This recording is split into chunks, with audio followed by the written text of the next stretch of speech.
hindi mo masisira si Robo Coins. Boss, pa-shoutout naman. Shoutout sa John Rewin, no? Shoutout John Rewin.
Ay.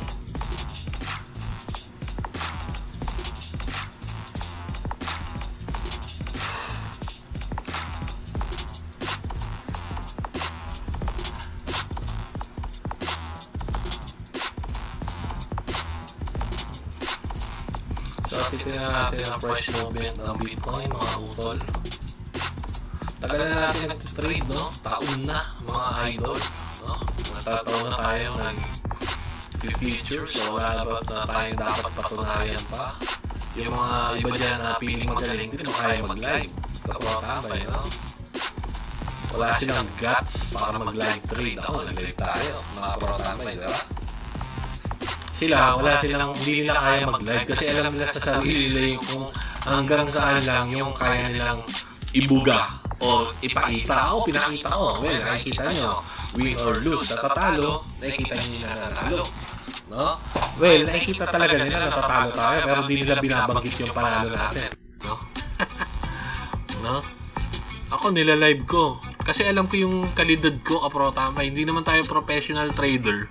Pero alam ko yung guts na meron ako, kapro-tambay. Diba? Tapos na-trash-talkin lang tayo ng kung sino. Hello! Magkano dapat punan mo boss sa spot grid? Ganito po yan, Edward D. Channel, no?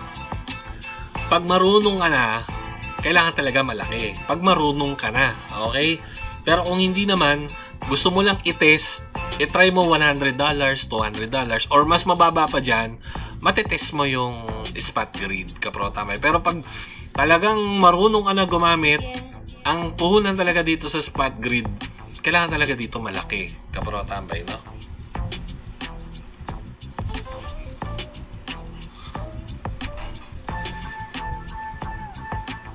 Ano pong inaantay niyong price sa Bitcoin? Depende kung ano yung tanong mo.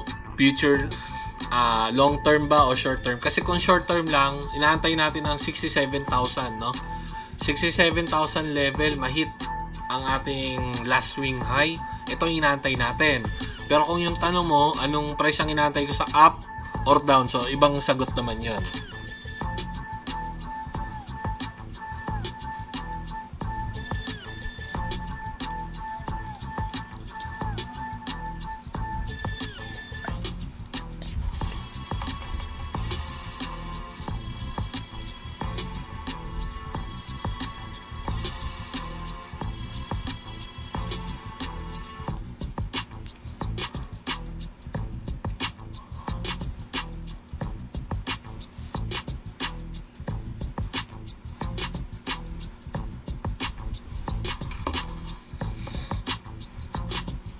Ikaw lang ba ang nag-set ng spot grid mo, boss, or may kinopyahan ka? Yes, ako lang po. Then meron tayong dine-develop na strategy, yung tinatawag na SRG, no? So ako lang gumawa niyan, first time ever, no? Syempre, de-develop ko.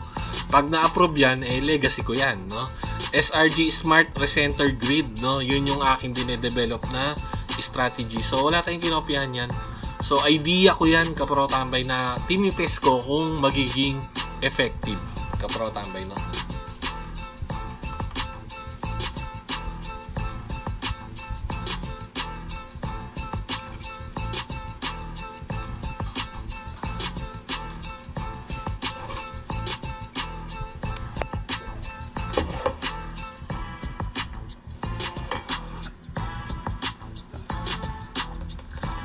How to trade. Nako, mahabang kwento yan, utol. No? So, meron tayong mga video para sa mga basic tutorial. No? So, yun lang. Pero, pag mag-trade kayo, lalo na yung mga beginner, wag na kayo mag-feature trade. Iwasan nyo. Hindi porket gusto nyo maging trader is mag-feature trade kayo. Maling concept yun, kapro tambay, no? Hindi ko kayo mapapakapi, pero matuturuan ko kayo ng kung paano. No? So, bahala kayo sa buhay nyo. No? So, sa mga bagong trader, iwasan nyo yung feature trade. No? Huwag kayong maniniwala sa mga nagtuturo sa inyo na, pag nag-trade ka, ganito, tapos i-introduce ka sa feature trade. Mali yun eh. Ang dating sa akin kasi, ang feature trade, scatter yun, kapro tambay. No? Iwasan nyo, lalo na yung mga bagong trader. Hindi porket magte-trader ka is dapat kang mag-feature trade. Ang trading, buy low, sell high. Bibili mo ng mura, ibebenta mo ng mahal. Kapro tambay, no? Okay?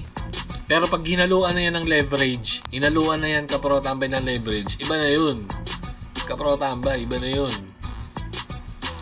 No, hindi na siya tinatawag na, para sa akin, hindi na siya investment, kapro tambay. Hindi ka na nag-invest dito eh. Future trade, magsisell ka ng contract, magbabay ka ng contract, investment ang tingin nyo dyan. Hindi yan investment.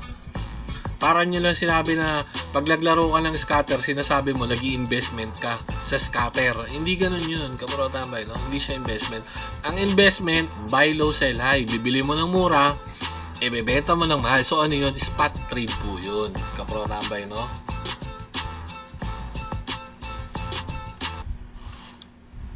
Hindi, pag marunong na, baala na kayo kung mag-feature trade kayo. Ang sinasabihan ko lang, yung mga bago. Yung mga marunong na, hayaan nyo sila mag-feature trade. Pero yung mga bago, wag yung turuan mag-feature trade, no? Yung dadalhin nyo sa future, kapro tambay, wag na. Sa mga marunong lang talaga yun. No? May experience nyo yan, kapro tambay, yung sinasabi ko. Hindi naman bawal mag-feature trade eh. Pero ang point ko kasi, yung iba kasi tuturuan maging trader, kunwari, yung iba naman gusto maging trader, tapos magpo-focus sa future. May wala ngang investment na coin, o wala ngang hold na coin, pero may rekta sila ng future trade. Yun yung concern ko, kapro tambay, no? Na maling konsepto yun, na gusto ko mag-aral para maging trader sa well, maraming reason ba't yung tao gusto maging trader, no? So maraming way, maraming reason. Pero hindi porke trader ka, bababad ka sa future trade, kapro tambay, no?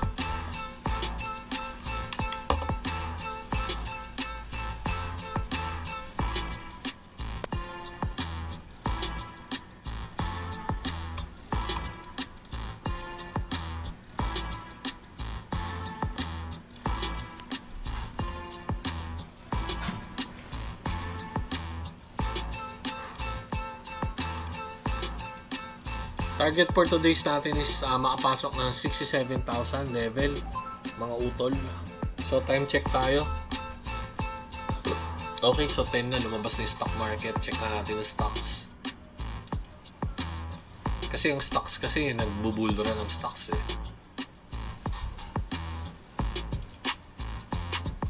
Uptrend. Uptrend pa rin ang stocks to. Uptrend, no? Pataas pa rin ang stock market, pero ang unang 1 hour and 5 minutes siya is downtrend ng stocks. Kapro tambay.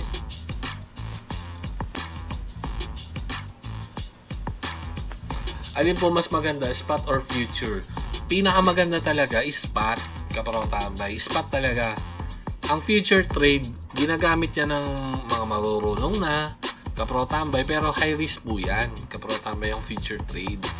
Yung future, kumbaga ang trading kasi, ang totoong trading, buy low, sell high yan eh. Kaya nga trading eh, trade.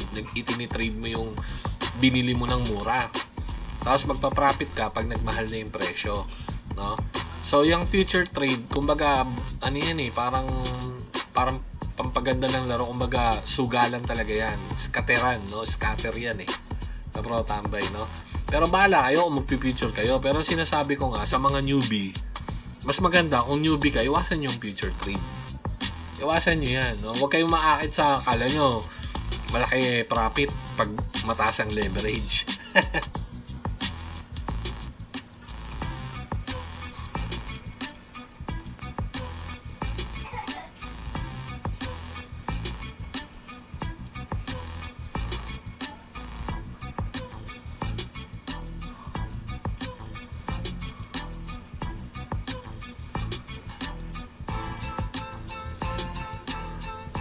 Kailan Boss Robo lumabas ang future trade? Nauna yan sa Forex, kapro tambay, no? Sa Forex nauna yan. Forex trading yan. Ang concept ng Forex trading is future trading, no? So matagal na rin yan, kapro tambay, okay? So matagal na rin yan. Tapos, kapro tambay, hindi ko lang sure kung kailan lumabas ang future ng stocks. Late na lang yan. Late na lang lumabas yung future trading, no? Pero ang concept ng Forex, kapro tambay, is parang future trading, kapro tambay, no? Kasi ang Forex, kapro tambay, ganito yan tuturuan ko kayo, mainig kayo maigi. Okay? Sa Forex, laro kasi yan ng mga big boys, no? Laro yan, no? May mga tinatawag na lots, no? Yang lots, kumbaga pag i-compare natin yan sa Bitcoin, yun ang leverage. Yari, yung 1 lot na yan, nagkakahalaga ng $1 million. Okay, 1 lot. Pag sinabing lot, lote. Lote. Yan, 1 lot na yan, binubuo yan. For example lang, no, 100 paper security, no? 100 na papeles. 100 security asset, no? Para makapag-trade ka sa future, kinakailangan mo ng 1 lot. Isang lote na nagkakahalaga kunwari ng $1 million. Okay? So hindi ka pwedeng bumili ng tingi. Kunyari, ang pera ko lang is $1. Hindi ako makapag-trade sa future. Bakit? Kasi nga 1 lot ang minimum Then $1 million ang isang lot. So kung may $1 ka, di ka makakasali sa future trade. So ang ginawa nila, kapro tambay, para makasali yung iba, no, para dumami yung negosyo nila, para yung mga ordinaryong tao makabili makasali sa Forex, no, naglagay na sila ng mga micro lot, no? Hinati-hati nila yan, kapro tambay, hinati-hati nila yan, no? So kunwari gusto ko is 1 lot, no, pwede na yun, gagamit ka na doon ng leverage, kumbaga sa Forex, no? So, minsan merong mini lot, may mga ganong term. Mini lot, 1 lot. Pero sa totoo, ang totoo nun, kung walang mini lot, kung walang micro lot, hindi ka makakapag-forex, no? Tapos lumabas yung crypto, kapro tambay. Yung lot, pinalitan nyo ng leverage, kapro tambay. Okay? Iniba. Pero same concept lang yan. Okay? So, ito kasing ang Forex, kapro tambay, ang stock market, ganun din. Yan is game for the big boys. Pang maraming pera yan. Hindi yan pang kagaya natin na putyo-putyo. Lately lang, di ko lang matandaan kung kailan yung taon. Dati kasi, ang stock, nag-umpisa yan sa stock market, kapro tambay. Ang nakakapag-stocks lang, yung maraming pera, kapro tambay, no? Yan. Stocks, tapos ito yung tinatawag na market nila, tapos ito yung company, kapro tambay, no? So, ito yung market, yung kumbaga PSE, no? Sabihin natin Philippine Stock Exchange, kapro tambay, okay? Tapos, ito yung investor na kayang bumili ng black. Okay? Black naman pagdating sa yung lot, pagdating sa stock, black. Ito yung may-ari ng SM company, kanwari SM. PSE yan. No? So, silang dalawa lang yung nag-uusap, kapro tambay. Ngayon, ito na, makinig kayo para magkaroon kayo ng idea. Ngayon, para dumami, late lang yan, kapro tambay. Siya kung ilang taon, di ko lang alam kung siguro kung 1970 or 1980 nag-start. Binuksan nila ngayon ang stock market sa public stock market.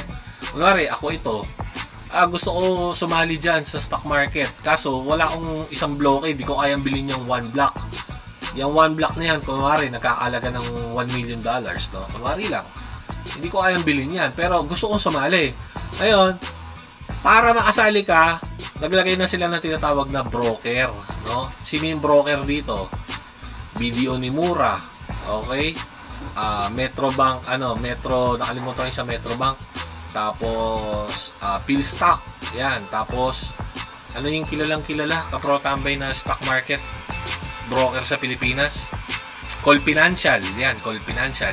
Sila yung mga brokerer. Yung mga broker na yan, diyan ka ngayon ko-connect para makabili ka ng mga mumurahing stock. Tapos bubuuin nila yon para makabili ng malaking block, makapasok sa PSE, maibigay sa investor. So gano'n. So etong tao na to, tayong mga maliliit na tao, hindi tayo pwedeng kumonekta sa PSE. Kasi hindi naman tayo malaking tao unti lang pera natin. Para makapag-trade tayo sa stocks, gumamit sila ng tinatawag na brokerer. No? Call Financial, BDO Nimura, Philstock, Metro, nakalimutan ko sa Metrobank kung anong pangalan mo sa Metrobank. Ngayon, itong broker na to sa stocks, ganun din sa crypto, ang tawag.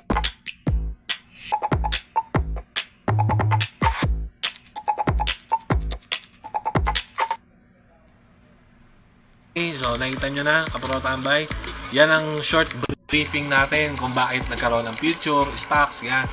Paano nakakasali yung mga maliliit. Para sa atin ba talaga yan? Hindi. Para yan sa mga big boys. Kaprotambay. Kaya sinasabi ko sa inyo, ipinapakita ko sa inyo yung totoong trade. Malit lang talaga puhunan natin. No? Hindi talaga future trade ang totoong trading.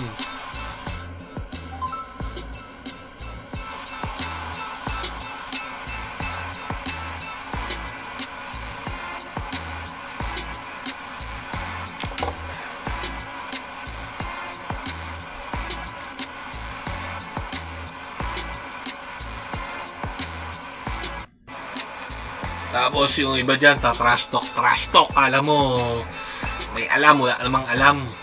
Diyos ko! Yung iba dyan, bibira-bira, alam mo, marunong, di naman marunong. Nanalo lang ng $1, yabang-yabang na. Ay, naka.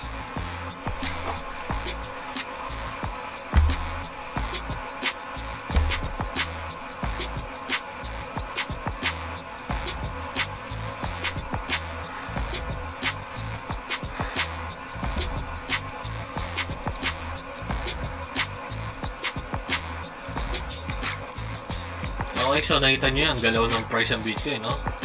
Up and down, up and down. Pero ewan ko lang kung kumita na tayo.